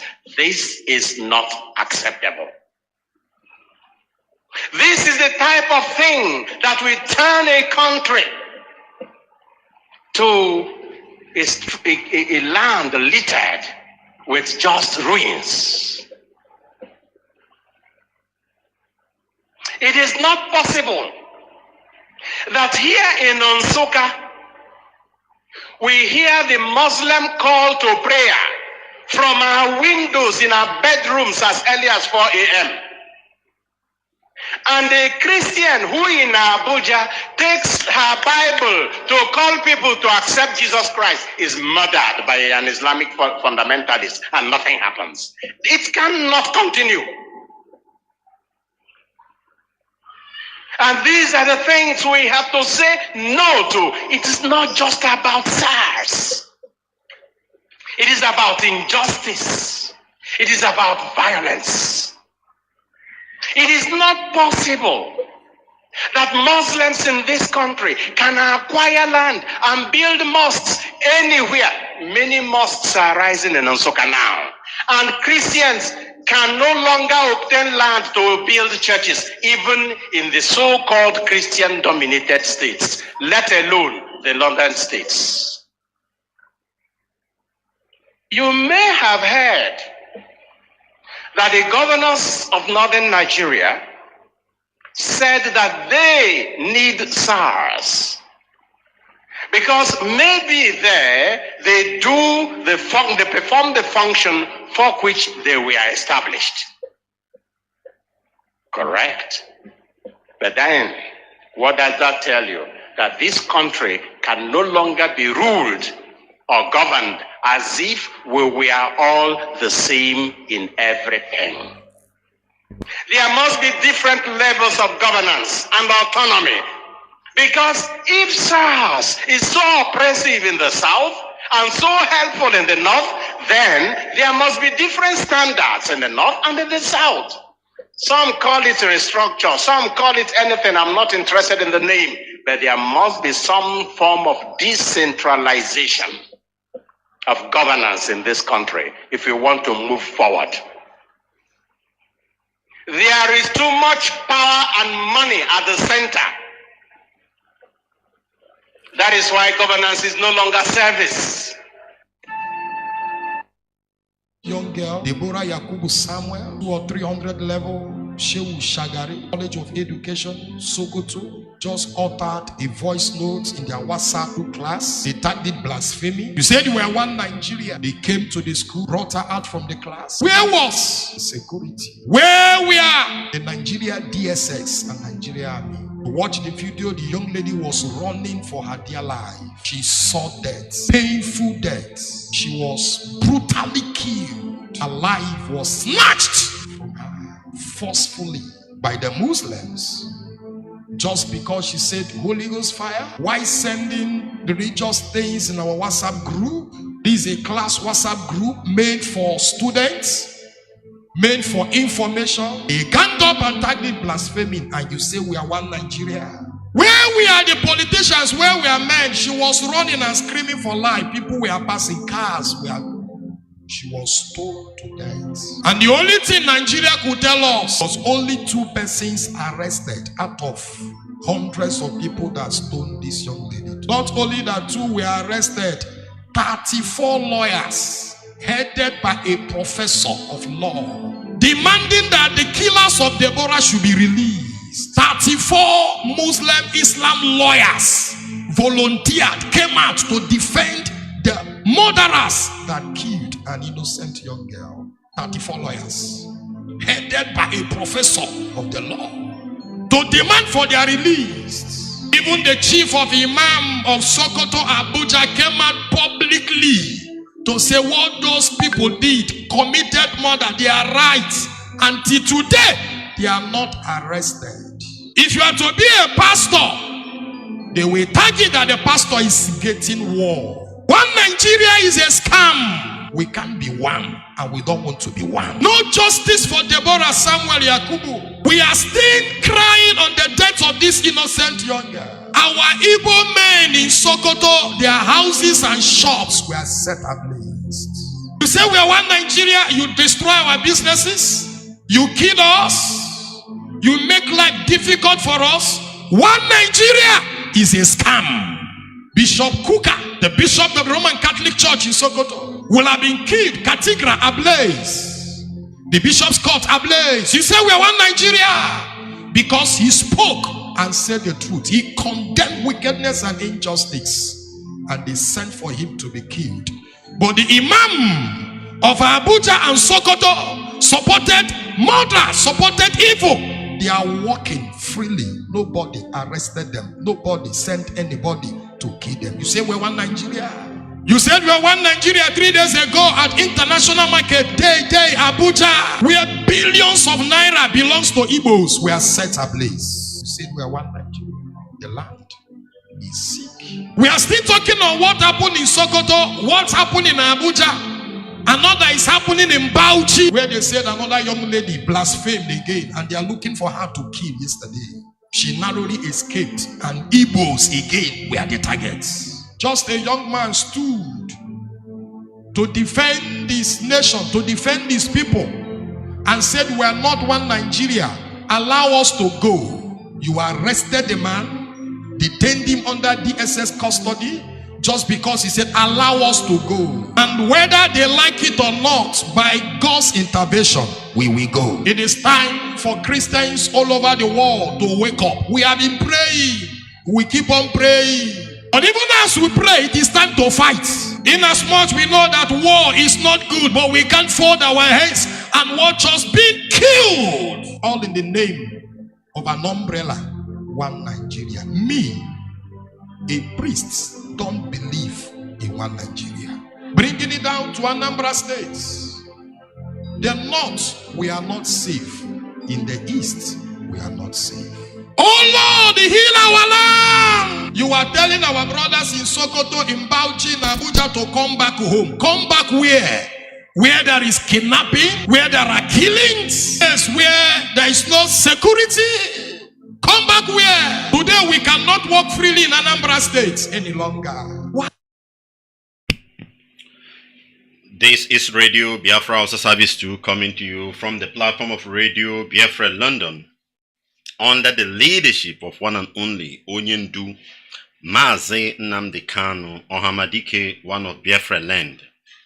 Mazi Nnamdi Kanu is the only incorruptible leader of the indigenous people of Biafra. He is the director of Radio Biafra and her television, the commander of the armies of Biafra, and the greatest man living on this planet Earth. Right now, lines are open. You can call in +183 263 73499 +183 263 73499 +183 263 73499. You can get us as well with this +614 818 70925 +614 818 70925 +614 818 70925. You can as well get us on Skype with the name Nwachineke. Alright, right here, right now, Mazi Ikechukwu Obidike from Libreville is with me. Mazi, yeah. Can you hear me? Mazi Obidike. I can hear you, Nwachineke. Good morning. You are welcome, my dear brother. Good morning. What a quite long time. I just missed in a line, but now today I'm resurfaced again. Mas, I thank you mostly for the analysis you will give. I like the way you say things as it is. You don't sugarcoat it well. You say it as it is. This is okay, need to go down, not minding what people will say. You need to go down before even the election that is coming. Because you have caused many. When he hear the men and when he hear people can't ask what people, nobody. Okebeke is nobody. I'm telling you, the man is useless. Not even not is an idiot. Right on, brother. It's true. Not only him, even all the politicians in Biafra land, all of them need to go down. If they have not started going down, they will not repent. Others will not learn. If one person, two person go down now, you see everything will change. That is, by the way, coming to the pig in the creek, like bouncing like there's board that we call tontum during that olden time. Tontum that they do with a para something. Tontum, there's nothing in it. So this one is just tontum. I see outside the tontum. He has already dead walking man. He's already dead. Because there's nothing in him anymore. Jagaba himself is a bread that they soak in the water. So there is nothing in them. What I'm saying is that if they don't want to release our leader, what they will see, our patience is running off. Because what they will see, they cannot believe it. If Britain let them start to plan with the Americans. We don't care to know. Somebody that is already down is down. He's not afraid of that fall again. We must they must release our leader, or anything can happen from now, because we don't care again to know. If we die, we die. If we live, we live. That's only what we are after. Then, coming to the what before then, my name is Ikechukwu Obidike, calling from Libreville, Gabon. Permit me to announce our meeting that is coming up on Thursday. This Thursday, day before tomorrow, after tomorrow, day after tomorrow. The Promo Gabon are having their last meeting for the June on 29 at the Promo Gabon. We are inviting everyone, both new and old, to come. There is important matter to discuss. We have our brother that we're having they just killed by the armed bandits. We're having the waykeeping on the July, 3rd of July. So we want everybody to go so that we can put her to go and know how to attend to it. Mazi, God bless you. You know, what is happening in Biafra land is quite appalling because of the only problem we are having in our eastern side is politicians. That is the problem. Ohaneze, there's nothing like Ohaneze, because all those things that you mentioned now, even common bus stop. How much would it take to build bus stop and call it Ohaneze bus stop? They don't have it. But even the open borehole somewhere, say that is Ohaneze borehole. They don't do it. What is their work there? They are just following planning people like fly following cows. It's not encouraging at all. All those people Ohaneze or whatsoever, I don't even regard them. Because we don't have anybody in that eastern side, in Biafran side. Only what we have is IPOB. That's all. And our leader, Mazi Nwachineke, Kanu, that open our eyes. No matter what happened, he is our leader. That's what everybody can do about it. Mazi, God bless you. Bless all the radio presenters and bless your family. Mazi, remain blessed, sir. Thank you very much. That's Mazi Obidike Ikechukwu from Libreville. Thank you. And he announced their meeting. If you're in Gabon, Libreville, make sure you attend that meeting. Very, very important. A lot of us are just on air. They don't attend meeting. If meeting is not being held, then nothing will function. Meeting is the taproot of everything IPOB is doing. That is why they don't want meeting to hold. So you must attend the meeting. That is it. Let me bring in our dear brother Mazi. Desmond. Desmond, can you hear me? Desmond is with me. Desmond, can you hear me? Yes, I can hear you. Nwachineke, tutoma to you, my dear brother. Ndewo, you are welcome, brother. Ndewo, Nwachineke. Good morning to Biafrans all over the world, IPOB families, and our great leader, His Excellency Mazi Nwachineke Kanu. I salute you from here, and to God will continue to be your strength as we continue, and you continue to lead us to Biafra and even beyond. Nwachineke, my name is Desmond and I'm calling from Italy. You see now, reforming of airport or some of the is renaming of an airport as reformation of an airport. And I know to know wonders, the Escobar wonders. This is the wonders of the Escobar. And Nigeria is in a very big mess. But then what we're trying to say, like you rightly say, Nwachineke, our people, when we come back home, All these things they are saying, waiting for somebody to sit somewhere. How can a whole country of more than 200 million people in the whole of Biafra land, there is no one single seaport that is functioning or international airport that is functioning? No one. In the whole of Biafra region, in the whole of Biafra land, even if you call it the old eastern region, in all those places. Meanwhile, the first capital of Nigeria was Calabar. The first international seaport in Nigeria was Calabar Seaport, and it was used to execute their Second World War by the Britain and other slave masters. You know, so how come now we don't even have one? I don't know if our people will sit some time and reason some kind of thing. You want to travel out, maybe for business, maybe for anything, you have to, you must. It's not that you have to, it's a must. Obligatory, it's a must. You must go through Lagos. It is very, very sad, and I think our people, only this point alone is enough for you to know that Nigeria, because Nigeria is existing, they have had their independence since 1960, and to date, no one single international airport is in the land.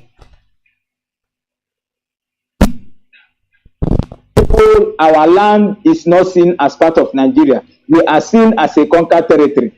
Our people must understand it, but it is only us that will change it. And support our people to come back home. When our people return, we are going to put heads together and know what we are going to do to open up our seaports, make them functioning, put them in order. Our airports, our people can travel out from our land. Our people can come back directly into our land without passing the inconveniences in Lagos or other ports that they have, or Abuja, anywhere else.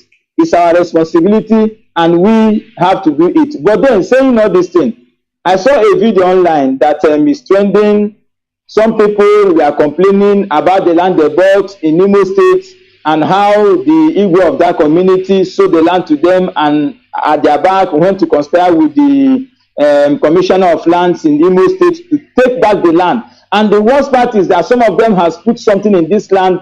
A woman was lamenting that she planted on 8 plots, she planted cassava, and this commissioner of land in Imo State brought caterpillar. They came to this land, they destroy all her cassava that she put on 8 land of plots, destroy all the cassava. People that has fenced their own, they destroy all the fence and everything, and they want to take over the land from them. And they were lamenting that they are pursuing us in Lagos, we are coming back home, they are pursuing us in our home. We want to tell our people that Hopu Sodoma is a stooge of the caliphate. He is going to do everything to discourage our people, especially when they find out that our people that are coming back are coming to invest. He will do everything. Our people must not be discouraged. If they pursue you anywhere, you go to another place. We have Anambra, we have Enugu, we have Abia, we have different places in Biafra land that you can go and invest your money in. If Hopu Sodoma doesn't want development in Imo State, but then we are not going to allow Hopu Sodoma to continue to destroy our land. And all these people he put as criminal commissioners and the rest of them, and even some criminal ways, we are telling them that this thing cannot continue in Biafra land. Because if they continue, they are going to meet their Waterloo. Our people must continue to come back home. Nothing should discourage you, because this is a fight that we have to fight to finish. After all that our leader used to say, when they tell our leader that if we get our freedom, that South Sudan, they are fighting, our leader say, it's better you are fighting with your brother than the enemy is coming in to be killing you. So let us go to our land. That thing that is, we are going to go together and fight it there and get our freedom. So what am I trying to say? Our people must not be discouraged. No matter what the governors, the politicians do in Biafra land, we must continue to return our investment to them. We must continue, because the land of Biafra is our own. And lastly, anything you are doing, ensure you support ESN. Financially verified through IPOB unit, IPOB zones, and any other means that is approved by HODDOS, and support ESN for the defense, protection of our land, for the defense of our land, for our mothers to be able to go to farm and come back alive. Biafrans must remain resolute, unconditional release of our leader, and a referendum, because we are not stepping backward. DSS abducting our people in Enugu, all of Biafra land, they must know, the world must call them to order now, because we cannot continue to allow our people to be abducted and killed for no reason. We are very peaceful, and we have made it known to the world they should go after the criminals, the politicians who are causing problems in our land. Ours is the liberation of the land of Biafra, and our people to live peacefully in our land, and that is what we are going to achieve, come what may. Thank you very much, Nwachineke, and Chukabema bless you from here. Thank you very much. That's a very wonderful one from our dear brother Mazi Desmond. Stoppable, are you here? No, your call is not there. All right. Paul Onyemere is with me. Paul, Mazi Paul Onyemere from Gabon. Can you hear me, Paul? Yes, Mazi, good morning. You're welcome. Yes, Mazi, good morning. My name is Paul, calling from Libreville, Gabon. Under the leadership of Mazi Chima Amade, our national coordinator. And Mazi, I'm very, very happy this morning for the analysis you have been given to all Biafrans around the world. And I'm congratulating my brother too, Mazi Obidike, who is calling from Libreville too, because we must call Radio Biafra, we must listen to Radio Biafra. Anything you did not listen to Radio Biafra, you did not hear from Radio Biafra, you must not go and spread it around everywhere. Because Radio Biafra is our religion, it's where we worship. So, Mazi, I'm calling all the whole IPOB here, especially those here in Libreville. This Thursday is our zonal meeting here in Libreville, and you must understand that we just lost our brother, who are murdered from the evil bandits here in Gabon. So, Mazi, so all IPOB must come. As far as you are in that zone, Promo Gabon zone, you must attend the meeting. We have very, very important thing, as my brother Obidike said. We have very, very important thing to discuss, and we are so that we can arrange things. If you are in IPOB, you are not attending meeting, you are not coming to our meeting, that means I don't know where you are. So you must attend the meeting and understand what you are doing. So, Mazi, I want to tell all Biafrans, especially I want to congratulate the IPOB Finland, what they are planning to do in Finland, 1 million march they are planning to do. So I congratulate them for their resoluteness and continue to keep this ship running. Because IPOB, we are bringing Biafran close to our people. So, Mazi, what I want to tell all Biafrans around the world is that they must remain resolute. And the zoo must release our leader, Mazi Nwachineke. Mazi Nwachineke must be released and to go and treat himself. Because we cannot keep quiet. We cannot go back. There's no way to go back. No chance to go back. Biafra must be restored, whether they like it or not. Biafra must be restored. Forget about what these men are doing. Asare Dokobo and Hope Aladinjo is doing in Imo State. We know that they are the one causing this havoc in our land, in Biafra land. People can see it now that IPOB, we are innocent of all those shenanigans. They are putting in their place. And they are this man calling himself, I don't want to mention his name. Living in Finland, causing all matter of all nonsense in Biafra land. Say that he is fighting for Biafra. So people must understand. Biafrans must open their eyes. As far as this struggle is concerned, IPOB is the only way. Because in Bible, they say that Jesus is the only way to see the Father. That's how IPOB is the only way to reach to Biafra land. No going back about it. People must understand that there's no way to return back. So, Mazi, thank you. I don't have much to say this morning. I thank you for the job you are doing for us. Biafra must be restored. No going back about it. Thank you. IPOB Libreville Gabon. Thank you. Let's take it from the prophet. Prophet, can you hear me? Yes, Nwachineke. Can you hear me, sir? You're welcome. Okay, sir. Nwachukwu okike abịama, udo Chukwu okike abịama dịrị gị. Dịrị every Biafrans all over the world. And let every Biafrans all over the world bear one thing in mind, that this is the only land we have on this earth. Uzodimba can do everything. All the leaders in Biafra land. Their agenda is to help our enemies to kill us and take our land. So don't think we are IPOP, we are joking, we are not joking. We are only here to save you people. Because we don't kill, we want to make sure that every Biafran is saved. Let everyone be a witness. We say Zadimba, they all the original. They will know who we are. Well, heaven be a witness. Enough is enough for all these evil leaders in Biafra land. And then the Chikedism, if you don't stop your enemy, then your enemy will stop you. Biafrans all over the world. Because I don't know this our leaders deeply. God check that they want to, they have told us here they want to come to America to start kidnapping our IPOP leadership. God check, that is what I face on this earth. But this is the people that are serving your people. And our leaders, they Nnamdi become before on this earth to serve us and give us back our land.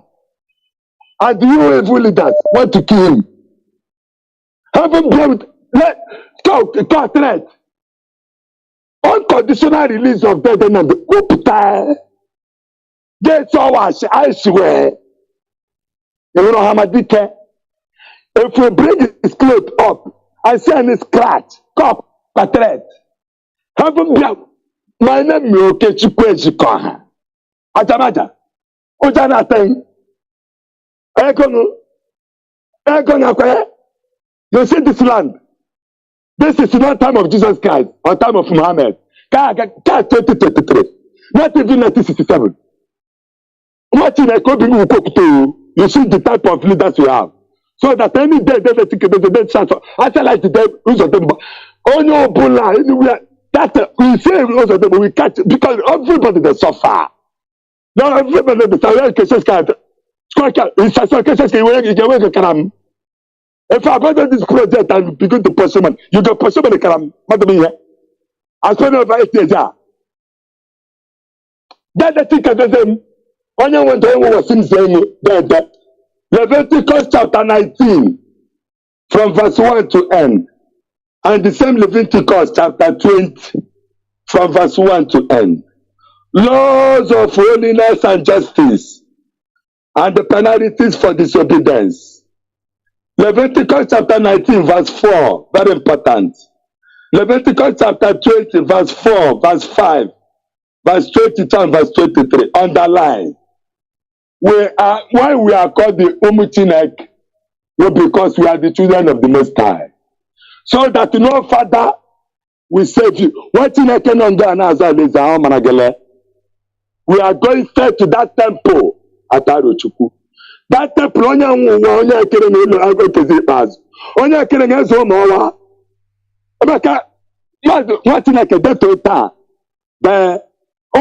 example to the whole world. Oh, my return again, we sing the Abam, no bagger. No bagger, no. It won't, so thank God, you want to do the go and then back class. Satan of Socrates not be not your own. Oh, Job did not be your own. You see, more my papa land. Eh? Have we had to bear with the I said, oh, but innocent blood to pour on the land. You will be your cabinet, you're supposed to take them. The protection of the life and property, that is why you are king. I'm lieutenant. Man, escape. You must all do ways to call her. Hey, you never get a hey, baby, what about you? Can I work down one day? That you get the what that says. Oh my God, I don't say that.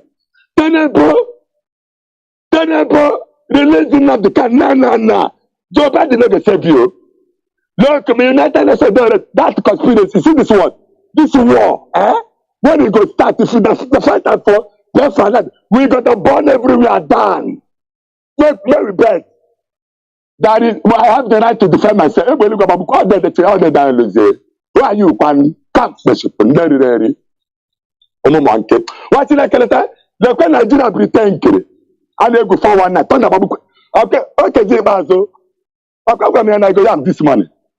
Le ka wudu midionu ala wa libo ala so imera like kwala we have our tradition, we have our culture mango father ke father bula ma ke mo wa o ma ezo ma wa okay se mere skele to na ni hu na lo ma wa ya na yem sobu je na ri pem ni ni na ga ta o okwa gbe jidan ma ba to ma wa we okay se ke father no ga po immediately adu buruni na wepta oh, don't move up, but I got man. What you get that? O kamanele katale kwa fomo na praja pro. O tabodi. Chindemo. Ondemo tere baby. Kaya na bala to mu ndeze na ndozo mushi. Na nka ije jo for na be fe na temple oku na ta da na be sai ku. Sana baby. Rona baby. Naka Lori Lafo Nanku ya Oje Amana Loma Chukwu Kikada Magadere Arawu Desiga the Netabawe Biafrans. There, that is the prophet. Okay, Chukwu. Mazi Obasi, can you hear me? Yes, Mazi Nwachineke. Udo Chukwu Okukabia Madorogi. You're welcome. Tabu mbosi ahụ. Now, mbosi no ndị Igbo ji agụ izu in our own calendar. Great Biafrans. Udo Chukwu Okukabia Madoro ndị ọma ndị mma. We are the children of God. We can never take what does not belong to us. Our leader is Mazi Nnamdi Kanu. Omemelezu, Ahamadike one of Biafra land. The only woman we know that Chukwuka Biama sent to prophesize to us so that we can follow. God of our land, God of our ancestors, Chukwu Okuke Abiama. We know who you are and you know us. You know that we are here. Defend our land. Defend our leader for us in the name of Chukwuka Abiama. He said, Mazi, let me go straight from the first news you read about Jagaban going to summit in France. You see, there is something you said now. Africa is just something we don't know. That a tiny France can invite the whole continent to come, all of them physically go there. It's true. We are not that kind.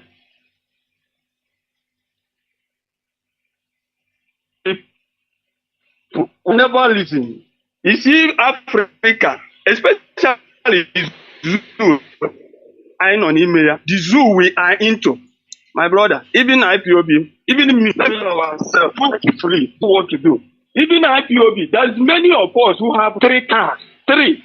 But what you will see there is Mercedes, Toyota, Lexus.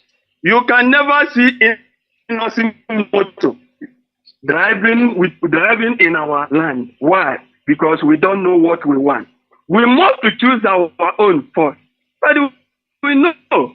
We don't want that. That is the same thing. We are following the same mentality of these politicians. We must focus how. If everybody in Biafra land who has 2 cars, one is innocent, my brother, today innocent is supposed to be the talk of the whole world. But you know, we don't